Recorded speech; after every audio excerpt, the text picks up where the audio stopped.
Guys, welcome back to the channel. Thank you for tuning in today. It's not going to be a review video per se. It's just going to be a kind of an update of where I'm at and where I might be heading in the next few months here. So I'll do a wristwatch check before I forget because I always do. And don't hate me because I'm wearing a smartwatch. Just enjoy it like I do.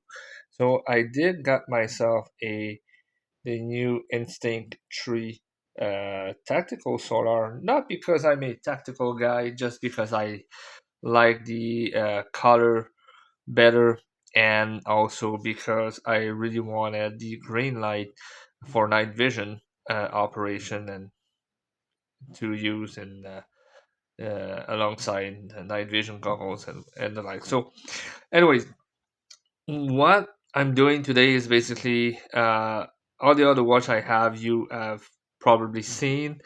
So this one I had for quite some time. It was a gift from a great guy that I asked him to find me, grab me a watch that was in Toronto, and he went and grabbed the watch, and then in the box he sent me the watch I asked him to pick up, and he gifted this one. So this one is not going anywhere because a gift is a gift. And I recently picked up this one, which is the Citizen Caliber 2100, most famously known for being the Swanson watch worn by the actor in Parks and Recreation TV show. Um, it's kind of hard to date these because there's a limited edition that is exactly the same, and that one comes with a sapphire crystal, and this one is definitely not a sapphire crystal because my oh my is that thing scratched. So I mean it is a real Citizen. I mean I know there's a lot of fakes, but it's definitely genuine. I opened it and I verified all the components, making sure that this was an actual genuine watch. So it is a great looking watch. It is huge. It is 45 millimeter, but the way they designed the case and the way the bracelet is kind of integrated to the case makes it wear kind of okay even on a 6.5 inch wrist. So but it's a beautiful watch. If you look at the dial, you can see all the little detail and the little wavy pattern.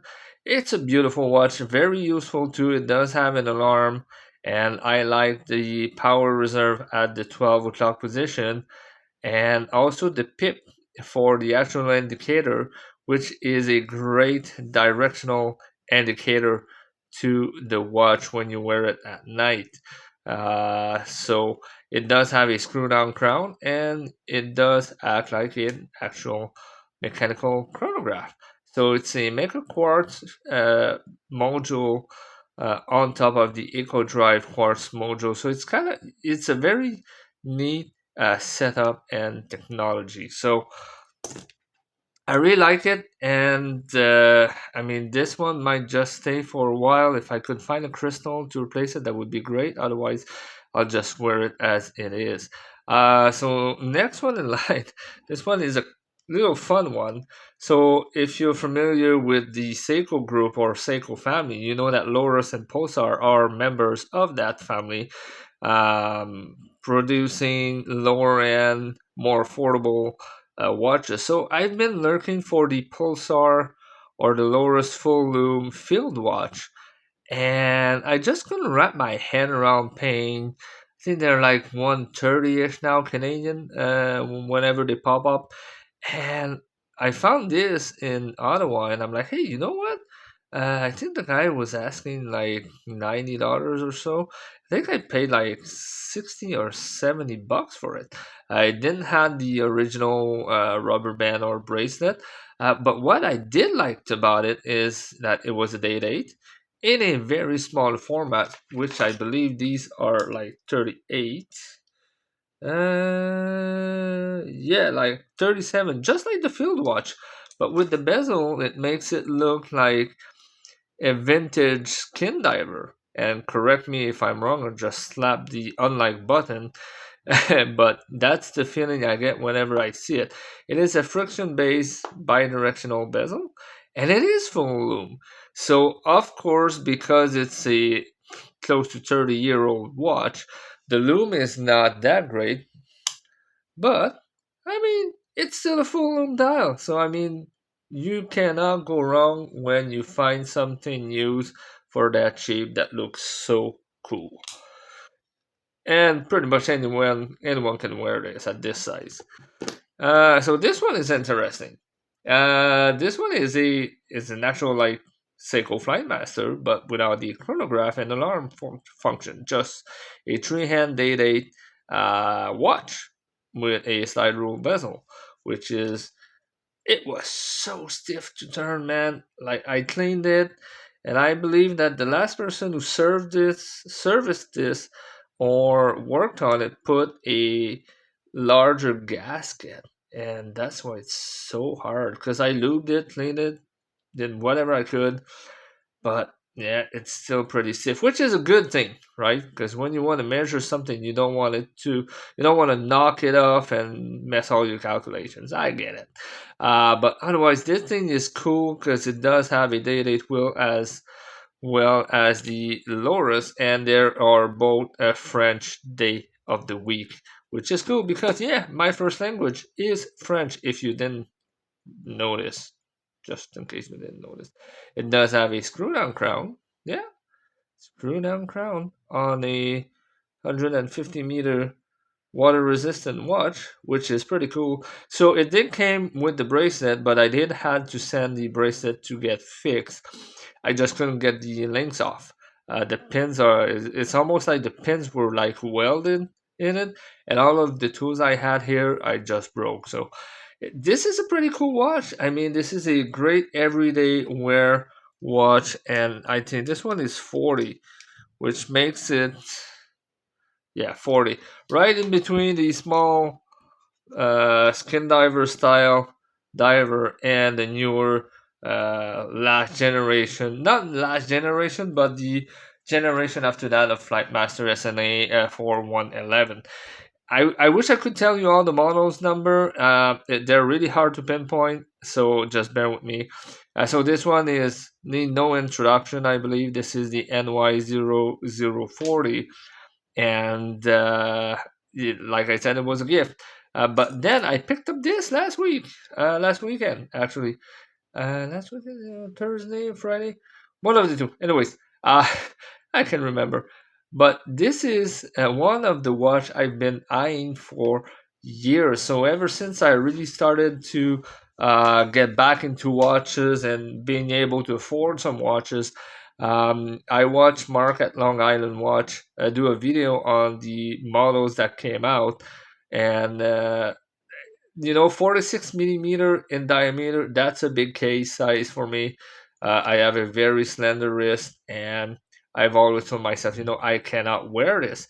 But very like the lug to lug dimension, or the lug to lug distance was kind of misleading. So when I realized that it was actually 47 millimeter, like, wait a second, it's almost like not like a tuna, but kind of. It kind of hovers into that category of having a 46 millimeter case diameter with barely a millimeter longer for the lug to lug, which, if you ever had a tuna, usually the lug to lug is right on par with both the diameter and the lug to lug itself, or even sometime because of the shroud, the lug to lug is actually shorter than the actual case overall size. So when I tried it, I was so happy, man. This thing wears beautifully even on my small, tiny wrist.